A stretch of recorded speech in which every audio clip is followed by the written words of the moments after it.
Iran's airspace was largely empty overnight, with only 2 civilian flights visible over the country as regional tensions kept most commercial traffic grounded. According to flight tracking data, the only aircraft observed were operated by Mahan Air, an Iranian carrier designated by the United States for allegedly transporting arms, equipment, and funds on behalf of Iran's Islamic Revolutionary Guard Corps. The U.S. Treasury has previously accused the airline of supporting military and proxy operations across the Middle East. Allegations Tehran denies.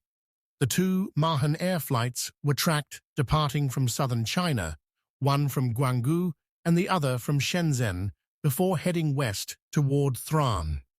No other commercial flights were seen crossing Iranian airspace during the same period, an unusual development for a region that typically serves as a major transit corridor between Asia, Europe, and the Middle East.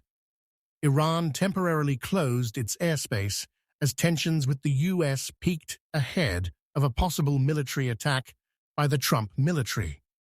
The airspace was closed for 2 hours, allowing only limited international flights with special clearance to fly in and out, according to flight tracking data.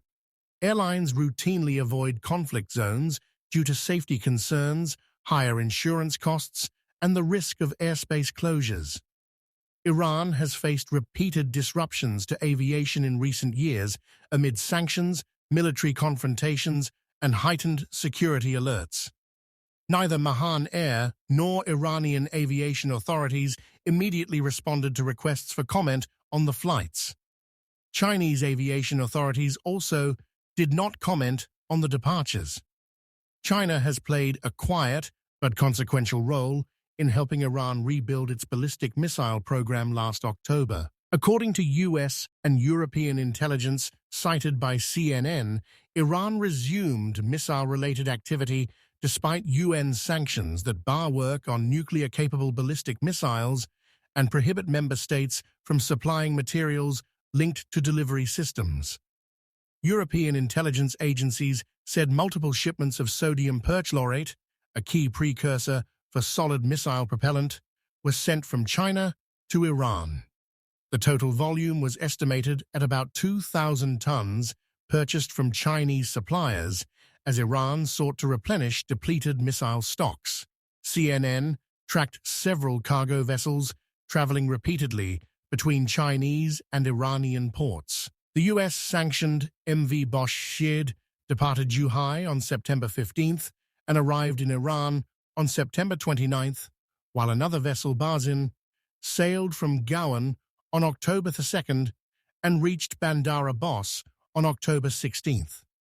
Several ships and entities involved are under U.S. sanctions. It remains unclear whether the Chinese government was aware of the shipments.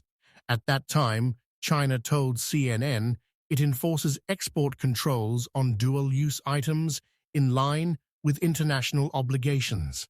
Smoke-filled streets, shattered calm. New images emerging from inside Iran show protesters confronting security forces head-on. In the northwestern city of Urmia, a demonstrator is seen hurling an object as crowds chant in Farsi, "Death to the dictator." Elsewhere in Karaj, night traffic slows to a crawl around a damaged car, blocking the road. On a nearby wall, a stark message is sprayed in graffiti, "Death to Kami."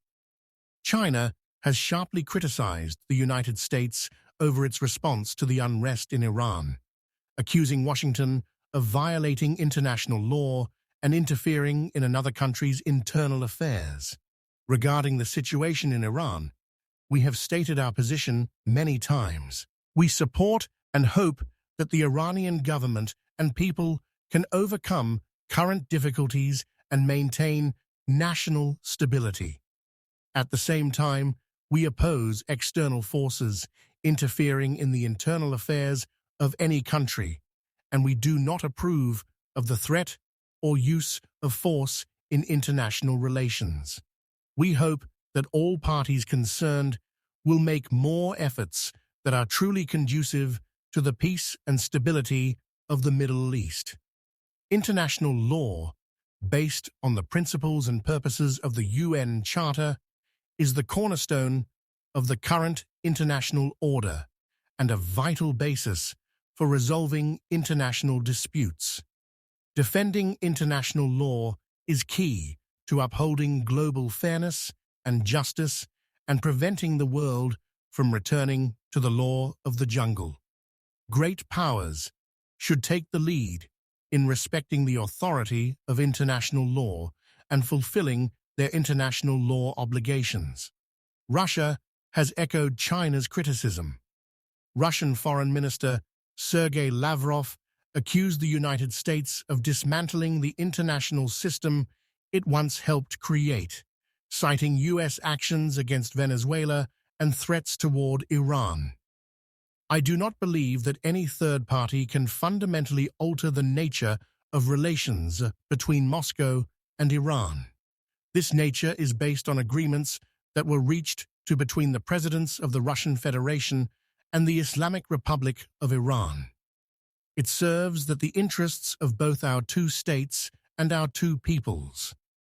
This character is embodied in a whole series of practical projects of a very tangible material nature, such as the building of the Bushehr nuclear power generating station, the implementation of plans in the sphere of transport infrastructure, such as the North-South Corridor, esoteric, and many other crucial issues that are currently on the agenda of Russian-Iranian relations, all of which hold particular significance, including for the overall development of this entire region of the region, this particular region of the Eurasian continent. It is undeniable that when the United States begins to act completely disregarding all the principles that the Americans themselves have promoted, propagating a model that they themselves referred to as globalization, and when they themselves, after that, as I have already mentioned, abandoned all their principles. It certainly makes one think that our American colleagues appear quite unreliable when they act in such a manner, and to place their bets on the notion that everywhere there is oil or some other important strategic natural resources, thinking only about how to advance their own interests, and for this purpose they resort to threats and methods of direct pressure, specifically in the form of tariffs. They announce tariffs against Iran, or rather they impose tariffs of 25% on Iran's partners. And as for Russia, Senator, there's certain Lindsey Graham, who is on our respective lists. He's actively promoting, and lately he's clearly become quite animated, an initiative for a 500% tariff on trade with all countries that are currently trading with the Russian Federation. This can, of course, undoubtedly evoke a smile.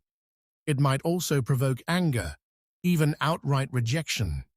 But I believe we simply need to focus on working diligently and implementing all those agreements that are already firmly established between our nation and the Islamic Republic of Iran, as well as between Russia and all our other valued commercial and economic partners.